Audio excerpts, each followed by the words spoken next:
ini kesempatan yang baik ya untuk menjelaskan lebih detail bagaimana situasi kebebasan pers dari waktu ke waktu ya. Kalau kita amati sebenarnya tentu tidak bisa persis dibandingkan sebagaimana situasi di masa Orde Baru. Karena di masa Orde Baru kita tahu pembungkaman pers itu begitu masif terjadi, sistematik melalui perundang-undangan dan seterusnya. Kemudian masuk pada fase begitu serangan-serangan terhadap pers itu lebih quote unquote ya, itu mencoba memanfaatkan ruang demokrasi, yakni mencoba mengintervensi melalui kepemilikan media dan seterusnya. Nah, sehingga mempengaruhi ruang redaksi dalam pemberitaan. Itu yang disebut tadi ada peran-peran korporasi atau kepentingan ekonomi politik yang dominan terhadap media. Nah, hari-hari ini kita mendapati situasi yang saya tidak bilang bergeser, tapi bertambah lapisan situasi serangan atau tekanannya, yakni upaya untuk bukan lagi dengan cara membungkam, tetapi upaya yang mendangkalkan informasi atau memanipulasi dengan disinformasi atau misinformasi. Nah, ini saya kira fase yang saya sebut kita masuk fase yang in the age of deception ya. Masuk pada fase di mana peran-peran manipulasi itu dimainkan sangat kuat melalui media dan tidak terkecuali itu mengancam pada faktor bagaimana membentengi kebebasan pers, karena pers menyajikan kebenaran tapi di sisi lain dia mendapat serangan pendangkalan informasi. Itu yang saya kira kita hadapi hari ini. Itu sebabnya kalau kita simak tema World Press Freedom Day tahun 2022 ini, yakni Journalism in Digital Shades. Jadi memang dikepung oleh kuasa teknologi digital. Itu yang terjadi hari ini. Media ownership itu cukup punya andil mempengaruhi pemberitaan, baik apa yang dihadirkan menjadi bold gitu ya di dalam pemberitaan, atau yang di absence, situasi yang disembunyikan gitu ya di dalam proses pemberitaan yang seharusnya mendapatkan pemberitaan yang cukup dalam rangka baik menyampaikan kebenaran kepada publik maupun proses-proses pencerdasan kepada publik melalui ruang-ruang publik tentunya. Nah, di sini menjadi persoalan ketika lembaga-lembaga penyiaran sendiri itu tidak cukup memberi makna yang punya progresivitas ketika membiarkan situasi ini terjadi. Misalnya peran atau kendali ruang redaksi itu juga seharusnya bisa diuji ya secara lebih baik dan lebih ketat gitu.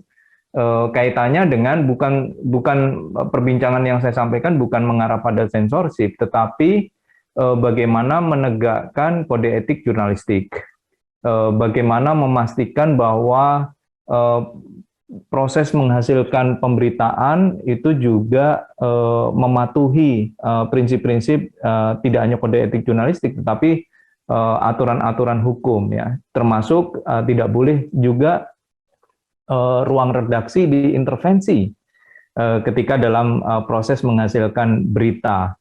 Nah, tantangan ini rupanya juga menjadi situasi yang menjadi tidak mudah ketika media ownership juga berinteraksi secara lebih dekat dengan kuasa politiknya. Nah, kuasa politik yang saya maksud adalah mereka yang begitu punya andil mempengaruhi kebijakan-kebijakan, sehingga media menjadi tidak punya taring atau daya kritis ketika mengkritisi sebuah kebijakan. Misalnya kita menyaksikan soal apa yang disuarakan oleh publik secara kritis ya, soal IKN misalnya, ibu kota negara, yang seringkali absen dalam pemberitaan-pemberitaan, atau juga bagaimana masifnya kekerasan di Wadas misalnya. Ketika serangan digital ditambah juga dengan pemberitaan yang minim kaitannya dengan kasus Wadas. Nah, hal yang seperti ini merefleksikan bahwa Wadas itu bukan sekedar kasus di tingkat lokal, bukan sekedar di Kabupaten Purworejo, tapi dia adalah salah satu pionir dari proyek strategis nasional yang kita tahu ada 200 lebih. Ini baru satu. Itu maksud saya. Jadi kita merefleksikan ada peran ekonomi politik yang bekerja di balik media dan pemberitaannya. Dan yang kedua, kita menyaksikan otoritas juga tidak bekerja cukup kuat dalam mengawal atau menjamin kebebasan pers, termasuk dalam ruang digital, di mana dalam konteks ruang digital kita menyaksikan serangan-serangan itu terus-menerus terjadi, mulai dari throttling, internet shutdown, hingga doxing, persekusi terhadap media maupun jurnalis-jurnalisnya. Ini semua menjadi jamak terjadi di hari-hari ini. Isu penegakan hukum sendiri tidak lagi cukup bisa mengandalkan mekanisme formal yang kita bayangkan sebagaimana undang-undang pers. Nggak cukup.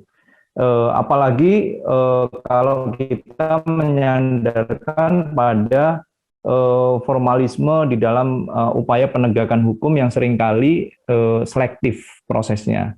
Contoh sederhana adalah apa yang menimpa kasusnya Diananta di Kalimantan ataupun Asrul di Palopo. Jadi dua kasus ini refleksi ketika jurnalis mencoba menghasilkan berita, tetapi mereka justru menjadi sasaran pasal 27 ayat 3 Undang-Undang ITE. Padahal mereka mencoba memastikan proses pemberitaan melalui ruang redaksi dikontrol, bahkan direview oleh editornya, tetapi pada akhirnya karena mempostingnya di media sosial itu menjadi kena atau tersasar dari Undang-Undang ITE. Nah, kita punya Undang-Undang ITE yang sebenarnya merupakan bagian dari masalah dari situasi hari-hari ini. Cyber defamation, di mana tren di negara-negara di dunia itu defamation-nya itu sudah dihapus ya atau dikurangi, tidak lagi punya proses pemenjaraan. Tetapi di Indonesia justru itu yang jamak terjadi.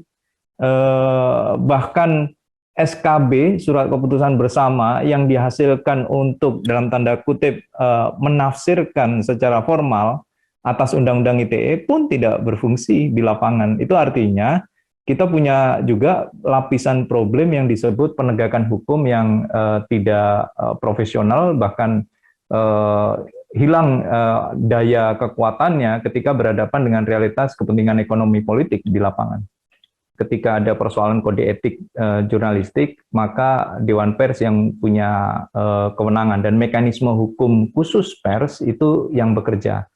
Tetapi begitu terkait dengan misalnya gelombang radio atau televisi dengan memanfaatkan frekuensi milik publik, maka sebenarnya di bawah rezim undang-undang penyiaran, lembaga penyiaran juga harusnya jauh lebih aktif untuk mengawasi ini. Walaupun itu bukan hal yang mudah, tetapi kita berharap betul bahwa dominasi dari pemberitaan yang justru menyingkirkan kebenaran-kebenaran itu harusnya juga menjadi bagian yang penting untuk dikontrol. Karena kita tahu bahwa tantangan media hari ini yang masuk ribuan atau bahkan jutaan pemberitaan dalam sebuah cellphone kita itu tidak lagi media dalam arti media mainstream, tapi juga sosial media yang kemudian menggunakan atau memanfaatkan teknologi ini dalam bentuk-bentuk yang lebih mengerikan. Misalnya kita mengenali ada buzzers, bahkan temuan LP3IAS juga mencermati pasukan siber. Nah, ini juga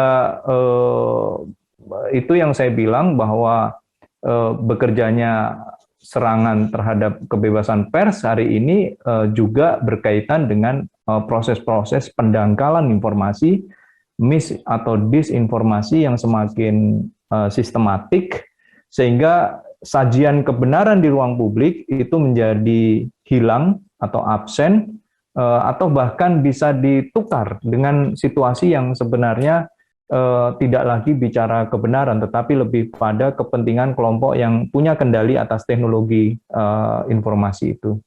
Saya membayangkan ke depan harus ada upaya memproteksi ruang publik. Yang kedua, bahwa bekerjanya lembaga-lembaga negara harus juga, terutama ya, lembaga penyiaran, Dewan Pers, itu harus lebih punya perhatian kuat terkait dengan disrupsi teknologi, terkait dengan pemanfaatan teknologi digital yang sekarang kita tahu relasi kuasa teknologi digital ini berada dalam kendali kuasa ekonomi politik yang dominan, dan itu justru akan menyulitkan perkembangan bukan hanya soal pertanggungjawaban hukum, tetapi ruang demokrasi kita yang harus kita selamatkan di masa depan. Yang ketiga, saya kira pembelajaran kepada publik juga diperlukan, karena tidak semua menggantungkan pada elemen pihak-pihak yang punya otoritas, tetapi saya juga mendorong pada kesadaran kritis publik, di mana kesadaran kritis publik akan bisa lahir ketika penegakan hukum juga berjalan dengan baik. Artinya ada faktor yang menegaskan sekaligus proses pencerdasan ketika ada yang melakukan misinformasi, disinformasi, hoax, atau bahkan industri hoax, negara itu bisa tegas. Jadi kalau negara bisa tegas, ada pembelajaran publik, maka publik pun akan lebih hati-hati memilih berita, menyimak media yang tentunya akan baik buat mereka dalam menentukan keputusan. Saya kira itu tantangan yang akan besar terjadi di masa mendatang.